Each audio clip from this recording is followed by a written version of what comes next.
Longplay 4K Review, Maiden. Games like Made Men are a punishment for the reviewer. It is absolutely unclear to which category they should be categorized. The pleasure and conscience, received in microscopic doses, don't allow you to crush your handicraft with a sadistic sneer, while a carload of defects and a sense of justice prevent you from dedicating an ode to the masterpiece. And so it is here. Some ideas, despite being secondary and hackneyed, work like Swiss watches, while others are ridiculously bad. Vladimir Central. Made Man is another outgrowth of the currently fashionable criminal theme. The game tells the story of the turbulent life of American Sasha White. In a few years he turned from an ordinary six of the criminal world into a respected and authoritative shark, who went through Vietnam, the overthrow of the head of a rival group, robberies, murders, extortions and other indispensable attributes of a cheerful gangster's life. The narration style is extremely conservative, which, however, is not a disadvantage. The shooting/blood/slow-mo sequence is interrupted by engine clips, explaining the essence of the events, and comments of the main character in the spirit of Max Payne.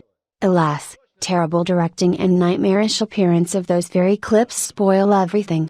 Because of obscene performance, each scene appears as some surreal idiocy. For example, the hero together with his faithful friend escapes from the killers. He manages to hide behind the door, but his friend is overtaken by bad guys with machine guns.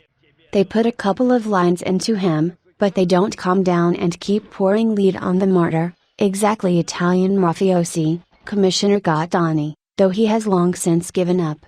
It is better to see it once than to read it 100 times. The advanced years of the renderware engine add their 5 cents. Unfortunately, Silverback Studios didn't realize that it's impossible to squeeze a decent picture out of a pensioner with sand. Models, carved with an axe from wooden blocks, dull textures, unsightly effects, small locations, not the whole list of satellites that will please your eyes and shake your nerves while passing Made Man. I was especially impressed by the animation. It's as if all the actors have swallowed 10 kilograms of iron, and their movement is controlled by an invisible magnet under the floor. Maximka the Prankster.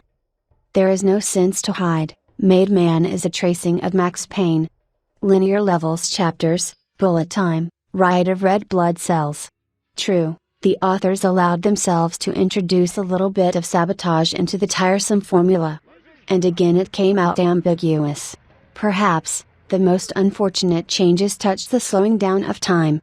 From now on you have to activate it only on special occasions. To enter rage mode, you need to fill a special scale, exterminating crowds of enemies. It's not so easy to do it. A symbolic amount of adrenaline is paid for a frag, and when the hero dies, and even after loading, the whole accumulated stock of emotions is destroyed. All in all, a lot of inconveniences. But in Made Man it's useful to hide in different shelters, the enemy is not afraid there, and it's easier to shoot yourself. As soon as the matter smells of kerosene, it's enough to hit the spacebar, so that our soldier rushes to the nearest box or wall. At such moments the game reminds Kill Switch in a somewhat simplified form. Another local attraction is the almost complete bearing of the offered arsenal. Most guns can be held in both hands, including shotguns and axe. Middle by half. If you don't consider yourself a picky gourmet, you can venture into the familiarity of a very similar game to Max Payne. Otherwise, Made Man will just brighten up a couple of hours of brutal fishlessness.